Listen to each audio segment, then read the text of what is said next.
The flashing red and blue lights filled my rearview mirror at exactly 12:07 a.m., slicing through the pitch-black highway outside of Seattle. I eased my old sedan onto the gravel shoulder, my hands shaking on the wheel, never dreaming that this midnight traffic stop by a complete stranger would upend my entire world and force me to confront the truth I'd buried for years. Officer Levi stepped up to my window, his uniform crisp under the patrol car's lights. "Evening. License and registration, please," he said, his tone professional yet carrying an unexpected warmth. I handed them over, my eyes red from the screaming match with my brother Jack just hours earlier. Jack had demanded to know why I was still single at 28, why I avoided family gatherings, pushing me closer to the edge than ever. My parents had joined in, their voices echoing in my head about settling down with a nice girl and giving them grandkids. The weight of it all had sent me speeding down this empty stretch of road, tears blurring the lines. Levi studied the documents, then looked back at me, his flashlight lowering. "You were doing 20 over back there. Everything all right? You look pretty rattled." His gaze lingered, not accusatory but genuinely concerned. Before I could lie and say I was fine, the dam broke. Tears streamed down my face as the weight of years of hiding crashed over me. I told him everything in a rush, the arguments, the lies I told my family, the constant fear that someone would see through me. Levi didn't interrupt. He just listened, his strong jaw set in quiet understanding. To my shock, Levi didn't reach for his ticket book. Instead, he glanced at his watch. "My shift ends in 15. There's a diner just up the road that's open all night. Let me buy you a coffee, no strings attached. You look like you could use someone to listen." That offer hung in the air between us, simple yet loaded with something I couldn't name. I nodded before I could overthink it. We drove the short distance in silence, my mind racing. Who was this guy? Why did he care? At the diner, over steaming mugs of coffee that smelled like cheap comfort, Levi sat across from me, his broad shoulders relaxing out of cop mode. "Name's Levi," he said simply, extending a hand that felt steady and warm when I shook it. "And whatever it is, you're not the first guy to hit a wall like this." As we talked through the early hours, he shared just enough about his own past struggles with identity in a tough profession to make me feel seen for the first time in my life. He didn't push or preach. He just talked about the nights he had driven alone after family dinners that left him feeling invisible. By the end of the night, he slid his number across the table on a napkin. "Call if you need to talk. No judgment." I drove home as the sun rose, the city waking up around me, my chest tight with a mix of fear and something dangerously close to hope. Jack texted me twice on the way, worried after I stormed out. My brother had always been the golden child. Married, 2 kids, the life my parents wanted for both of us. How could I tell him the truth now? Levi's offer echoed in my mind like a lifeline I hadn't known I needed. For the first time, I wondered if maybe I didn't have to keep running. The next morning, I stared at that napkin for an hour before dialing. Levi picked up on the second ring, his voice calm and inviting. "Ryan, glad you called. How about we grab lunch later? My treat." I agreed, my heart pounding harder than it had during the stop. Little did I know this was only the start of a path that would test every relationship I had and reshape who I thought I was. Lunch with Levi turned into hours of conversation at a quiet cafe downtown, the kind of place where the baristas knew his order and didn't ask questions. He told me about growing up in a small town in Oregon, the same pressures I faced but amplified by his choice to wear the badge. "It's not easy being gay in this line of work," he admitted over a shared plate of fries. "But hiding it forever? That eats you alive." His words hit me like a punch I needed. For the first time, I opened up about the nights I lay awake wondering if my family would ever accept me. About the dates I never went on because the fear of being seen was too much. Levi listened without pity, his hazel eyes steady and kind. By the time we parted, I felt lighter, like someone had finally handed me the map out of the maze I'd built for myself. Jack called that evening, his voice laced with the usual brotherly concern. "Dude, you disappeared last night. Mom's worried sick." You okay? I lied again, saying it was work stress, but the guilt twisted in my gut. Jack had always been my protector, the one who stood up for me when kids teased me in school. How long could I keep this from him? Levi texted later that night, just a simple check-in. Hope today was good. Here if you need. It was innocent, yet it made my stomach flip in a way no text from a friend ever had. Over the next weeks, our meetings became regular. Coffee turned to hikes on the weekends, where Levi would point out trails he patrolled and share stories of close calls on the job.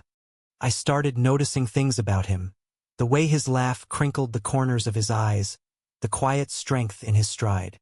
One afternoon on a trail overlooking the sound, he stopped and turned to me. Ryan, I don't do this lightly, but talking to you feels real. Like I don't have to pretend. I confessed then that I had never felt this understood.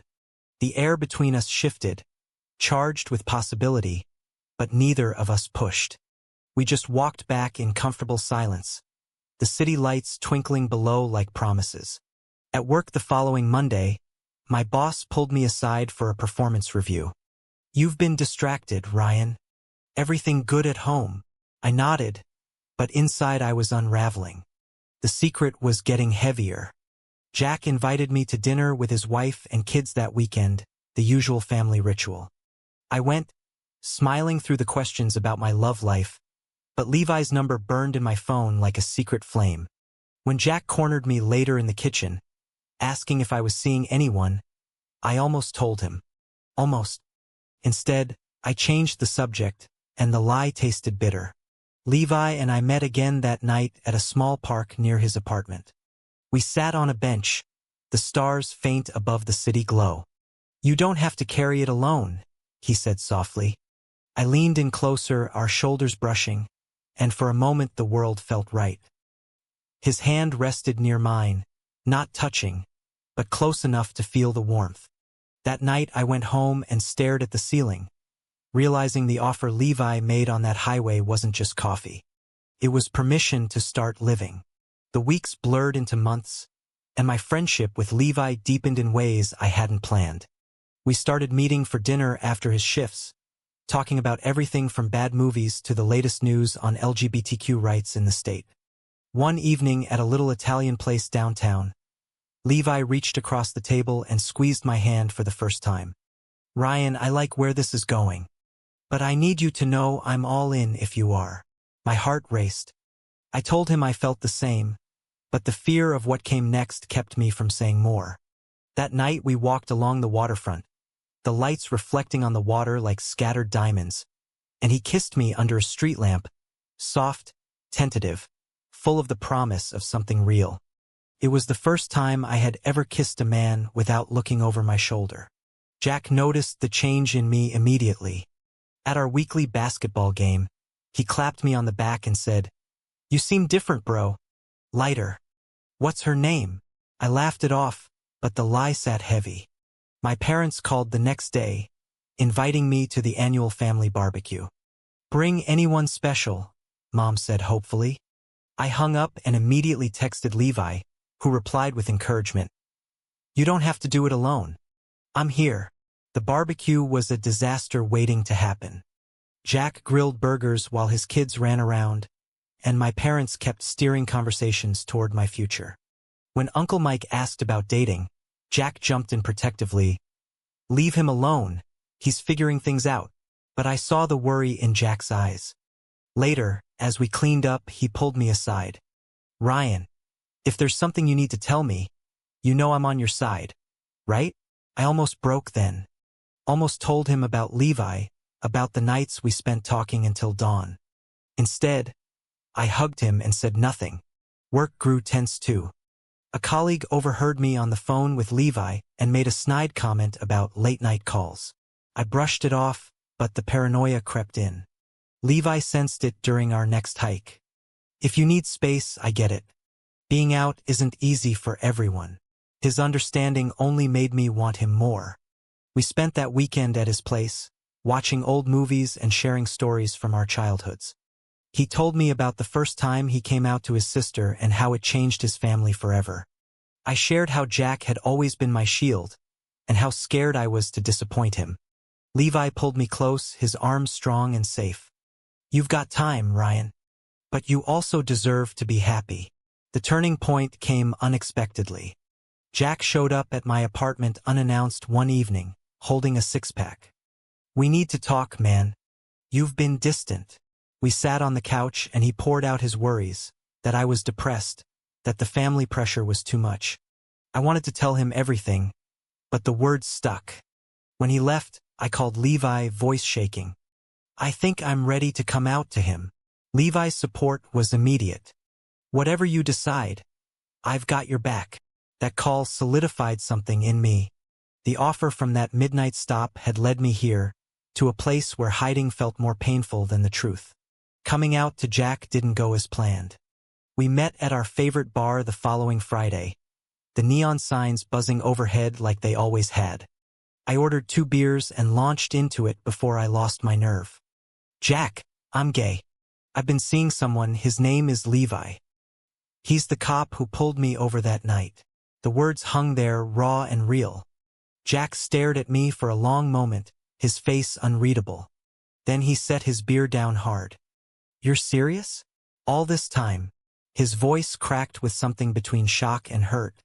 He stood up, pacing. "Why didn't you trust me? I'm your brother, Ryan. I would have had your back." The misunderstanding hit fast. Jack thought I had been lying to protect myself from him, that I saw him as part of the problem. "Mom and Dad are going to lose it," he muttered. "And what about your job? People talk." We argued until closing, his protectiveness turning into frustration. He left without finishing his drink, saying he needed time. I drove home numb, texting Levi the whole story. He met me at my door with takeout and no judgment. "Families take time, Ryan. Give him space." We sat on the couch, his presence the only anchor in the storm. The fallout spread quicker than I expected. Jack told our parents in a moment of anger during a phone call, thinking he was helping. Mom's voice on my voicemail was tearful. "We love you, but this changes things." Dad didn't call at all. At work, the rumors started after a coworker saw Levi drop me off one morning. My boss pulled me in for a chat about professionalism. The pressure built like a wave, and for the first time I questioned if Levi's offer had been a blessing or a curse. Levi and I faced it together. He took a day off and drove me to a quiet beach where we walked the shoreline for hours. "I risked my career once for the same reason," he said, holding my hand openly now. "But living honestly is worth it." His words gave me strength, yet the sacrifice loomed. I started avoiding family texts, burying myself in work to prove I was still the same Ryan. Jack texted once, a short "we need to talk soon." But I wasn't ready. The internal conflict tore at me, the joy of being with Levi clashing with the guilt of hurting the people who raised me. One night, after a long shift, Levi surprised me with tickets to a local Pride event. No pressure to march or anything. Just come see. We went, and surrounded by people living openly, something shifted inside me. I kissed him in the crowd, unafraid for the first time. But on the drive home, my phone lit up with a missed call from Jack. The message he left was short and pained. "I get it now, but it hurts that you didn't tell me sooner." The betrayal I felt wasn't from him. It was from myself for waiting so long. Levi pulled over and listened as I cried. "You're growing, Ryan. That's what matters." His patience was a quiet revolution in my life. The crisis peaked at the family reunion 2 months later. Jack had convinced everyone to attend, hoping for reconciliation. I brought Levi, my hand steady in his as we walked up the driveway. The looks from relatives were a mix of shock and whispers. Mom hugged me tightly but avoided Levi's eyes. Dad shook his hand stiffly, then pulled Jack aside for a hushed conversation. The afternoon dragged with awkward small talk until Uncle Mike made a comment about lifestyle choices. Jack stepped in, defending me louder than I expected. "Ryan's happy. That's all that should matter." But the damage was done. Mom cried in the kitchen, asking if this meant no grandkids. I excused myself, Levi following me to the backyard. There, under the old oak tree where Jack and I had played as kids, Levi held me. You don't owe them your happiness, Ryan. But you owe yourself the truth. His words cut through the noise. Jack found us later, his face lined with regret. I shouldn't have pushed the family thing. I thought it would help. The misunderstanding cleared slowly as we talked.